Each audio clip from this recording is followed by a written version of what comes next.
আমি আগেও কইছি, এখন আবার রিপিটও করতেছি, আমার ক্লাসে যাতে কোনো ম্যাম মেকআপ কইরা না আসে, ঠিক আছে? আদারওয়াইজ আমার যদি চোখে পড়ে, আমার চেয়ে খারাপ কিন্তু কেউ হইবে না। Got it?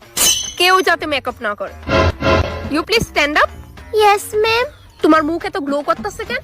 It's natural ma'am. Natural? Yes. ঠিক আছে, হিস্ট্রি থেকে আমি কিছু প্রশ্ন জিজ্ঞেস করি তোমারে, ঠিক আছে? দেখি পারো কিনা। Okay ma'am. বলে তো ভারত কবে স্বাধীন হয়েছিল? 1933-এ, 32-এ নাকি 37-এ? অপশনগুলো তো ভুল ম্যাম। 1947। ঠিক আছে, গান্ধীজি কবে জন্ম নিয়েছিল? 1969 সালে। কত তারিখে কইছি, কত তারিখে? অক্টোবরের 2 তারিখ ম্যাম। আচ্ছা, অঙ্ক বই যে বানাইছে তার দাদুর জন্মসাল। Out of subject question. Yes, shut up. এটা তো হিস্ট্রি একটা পার্ট না? আমি তো সন জিজ্ঞেস করছি কত সাল। সাল মানে হিস্ট্রি একটা পার্ট। বলো। ম্যাম অঙ্ক বই যে আবিষ্কার করছে তার নাম বলতে পারবো আমি। থাক হইছে, বুঝে গেছি।